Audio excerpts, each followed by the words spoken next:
Hey everyone, CJ here, and this is the Mercedes-Benz C300, and I would like to let you all know that I was definitely wrong about this vehicle right here. Now, when I think about a Mercedes, I think about ostentatious luxury, I think about over the top, over opulent, and something that really isn't necessary. And there is an argument for all of that. However, this car has totally changed my mind. This is the very first Mercedes that I have driven. So I am going to give you a review based on my first impressions of being in the driver's seat of a Mercedes ever in my life. And I must tell you, I totally enjoyed it. So we're going to go over the design of the car. But before we get into that, let's look at what's under the hood.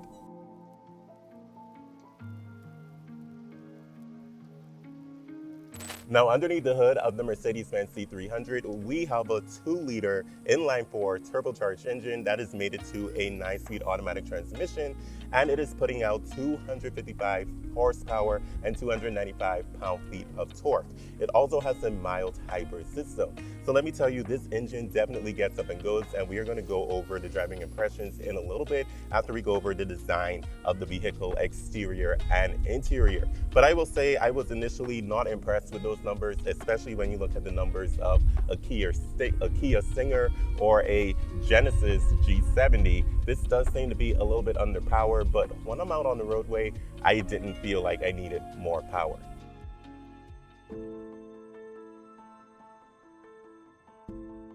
Okay, now looking at the front of the vehicle, we do have front and center is the Mercedes-Benz TriStar emblem that is held up by this horizontal bar. I do like that it goes from side to side and it looks like it's holding up the emblem in place. And directly above that, we have the logo directly on the hood. Now we move to the side, we do have headlights, LED headlights, and this has the LED high performance headlights. Now, I do think that these are great. They look really, really good and nice and bright at night. And I just think the overall design in the front of the vehicle is very elegant. It's not overly done like some of the BMW counterparts. And I really do like that there isn't a really large grille like what's happening on some Lexus vehicles. When we take a look at the hood, we do see some sculpting with some character lines.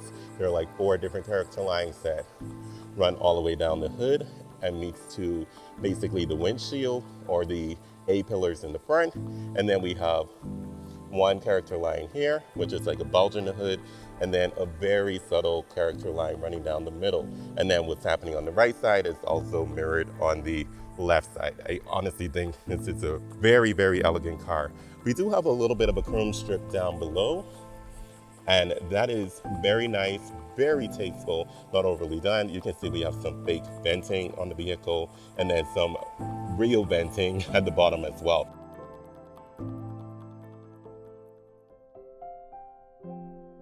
Now moving on to the side of the vehicle, we can see a very elegant design going on here.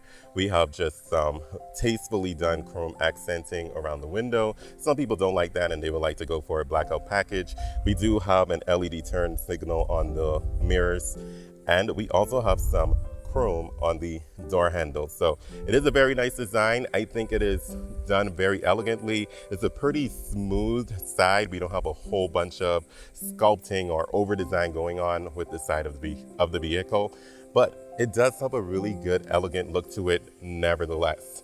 So moving on back. Oh, by the way, let me point out the wheel design. I do like the design of the wheels. It's a machine finish with it, which is accented with some black on the inside. So let me zoom in here so you all can get a good look at that. Perfect.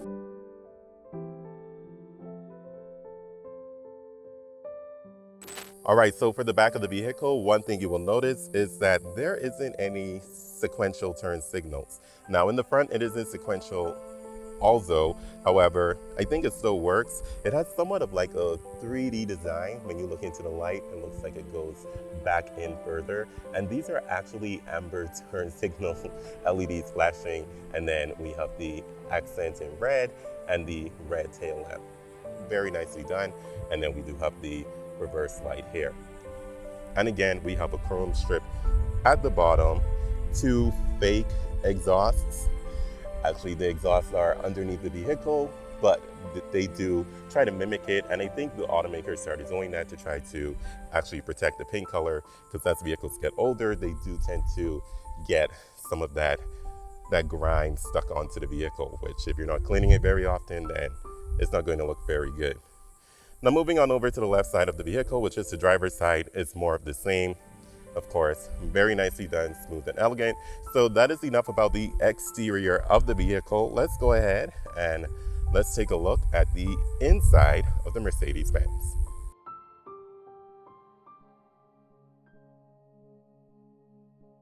One thing I forgot to mention, there is a complete panoramic glass sunroof that is available, and this one is equipped with it. Now I will mention that this vehicle, this is a rental vehicle from Hertz.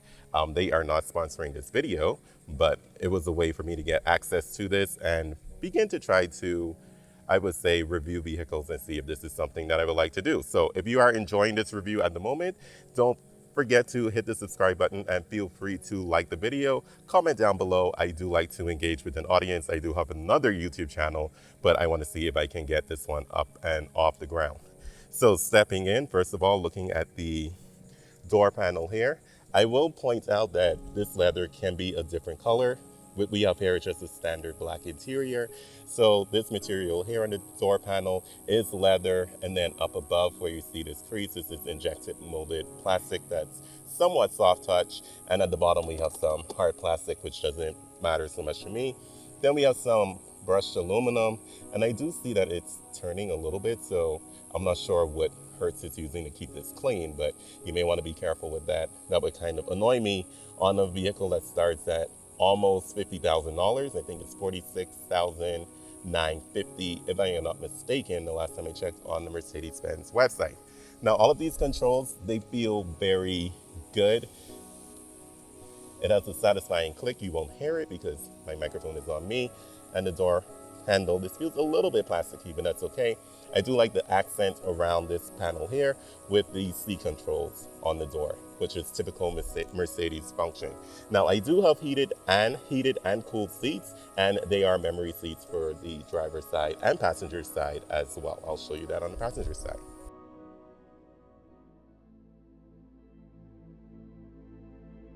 So stepping into the Mercedes-Benz C-Class, I will say as a 5'11" person, it is a little bit tight getting into the door. Let me turn these hazards off and let me shut the door.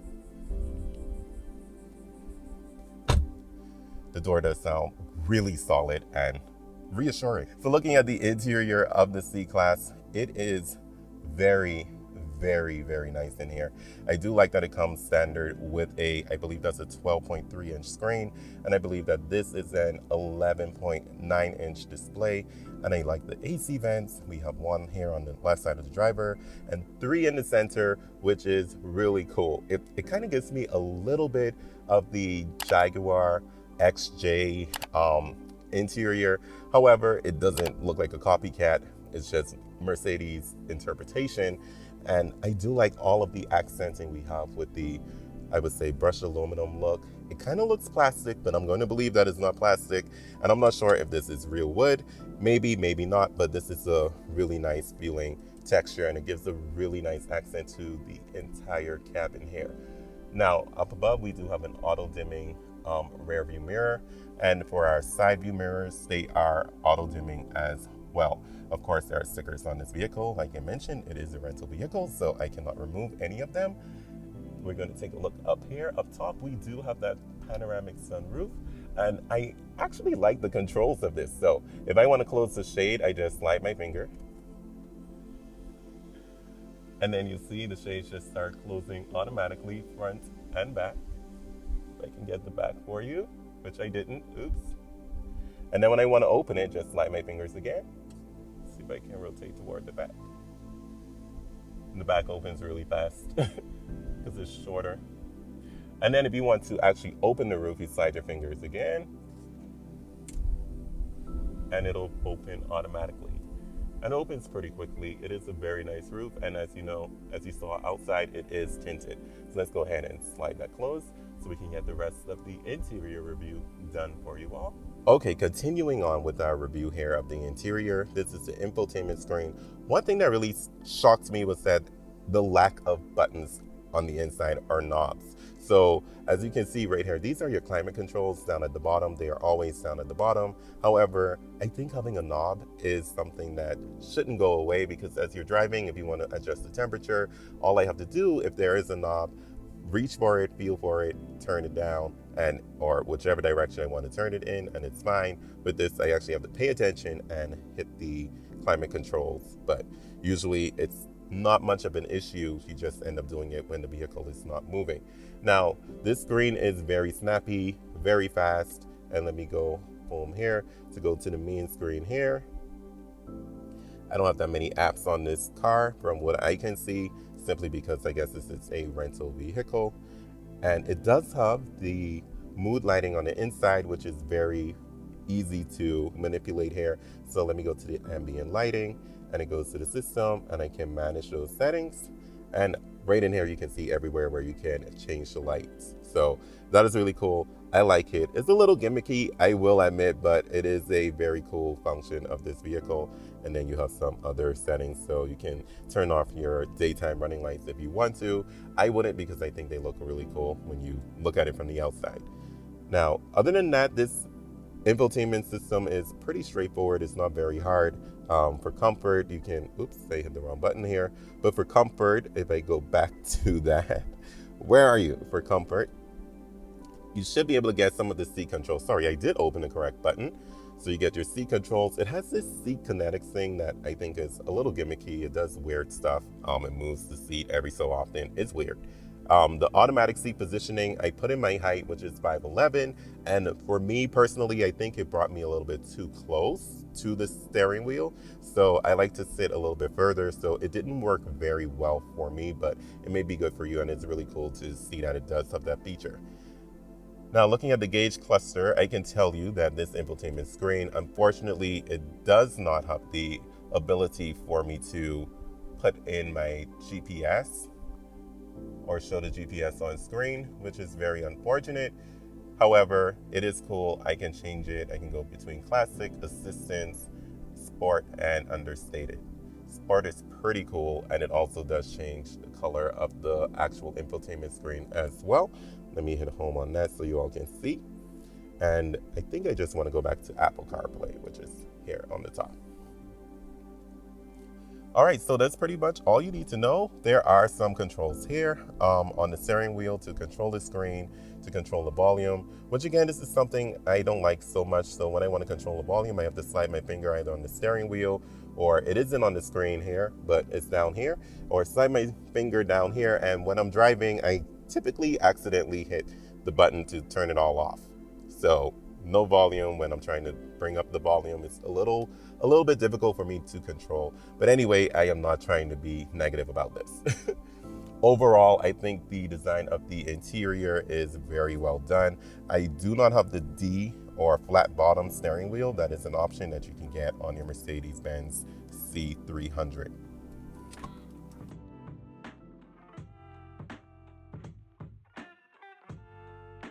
Now stepping into the back seat of the Mercedes-Benz, this is my driving position. And again, it's a little difficult for me to get in. I have to make sure I don't hit that door. Again, it is solid sounding here. The materials carry forward from the front to the back, same leather, same injection molded plastic at the top, and same materials for the window control and armrest. And you may be able to see a little bit of the ambient lighting around this panel here. Now, let me show you my leg room. I do have just a couple of inches at 5'11", a couple of inches left, and my feet do fit really nicely underneath the seat and the footwell. Now, since this is a rear-wheel drive vehicle, you do have a very large intrusion in the center, so that's something to keep in mind. And we also do have 2 air vents in the back.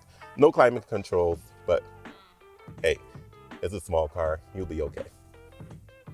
Now, just showing you the rest of the seat. I do like the design of the front seats. I like how the headrest is supported by this structure. It looks pretty futuristic. It is a really, really nice design. And you do have some high quality pockets in the back. So basically your back pockets on your seat. And if I turn around here a little bit, there is a center armrest where you can access your cup holders. So you have to click it twice in order for the cup holders to drop. I'm not sure what this front part is supposed to be, maybe something to hold your cell phones, but I'm not trying it. It doesn't look like my phone may fit in there, but I don't know. It's very interesting. And then you put it all back and lift it up. All right, with that said, guys, that is the interior of the Mercedes. Let's take a look at the trunk so you can see the trunk space, and then let's get on to some driving impressions.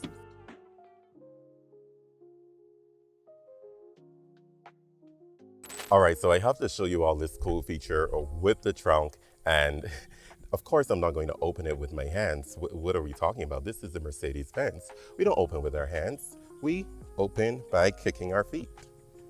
And it opens up really, really, really fast. So it's a little bit over 12 cubic feet of space in here. It isn't going to be the biggest trunk. If you want a bigger trunk, you go for a bigger car like the E-Class. But it is adequate for you if you are a single individual and you're not traveling too much. This is a regular size backpack. This is a grocery shopping bag. So this gives you some idea of the seats that you do have, or I should say of the space that you do have. My apologies there. And the seats in the back, they do flip down in the 40-20-40 configuration. So you do have your controls on the side here to flip down or fold down those seats. And when you want to close the trunk, you do not use your hands. You just use one finger and hit the button and it shuts. Really quickly, I must add. All right, guys, that's enough of that. Let's go on to the driving impressions for the Mercedes-Benz C300.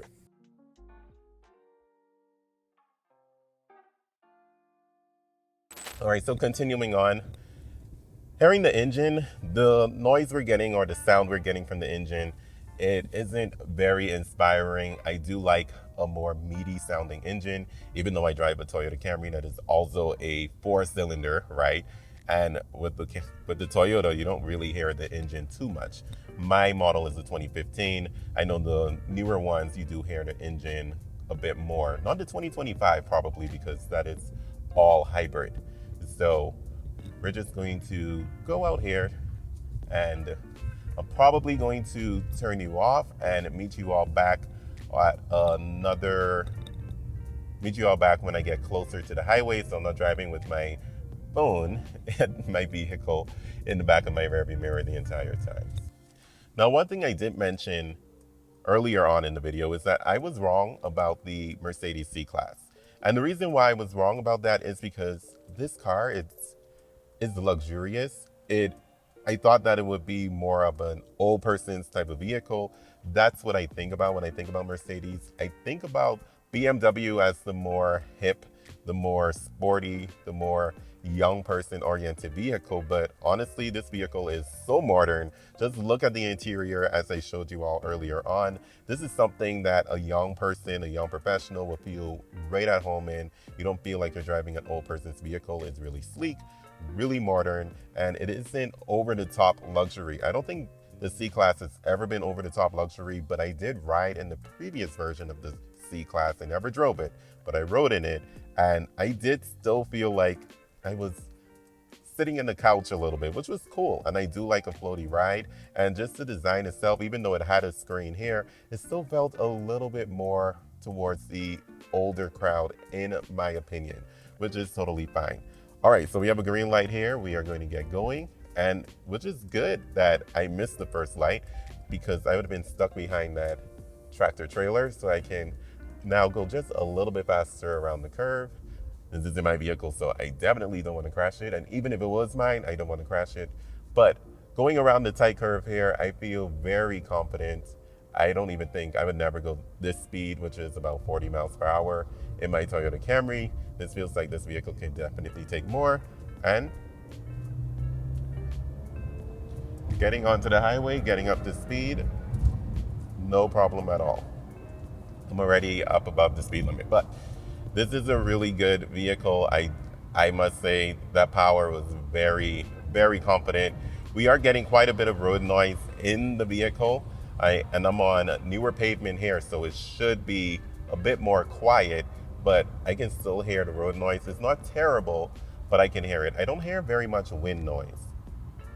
Yeah, I don't hear very much to do with the wind, but the road noise is there. It looks like we have a reduced speed limit up ahead.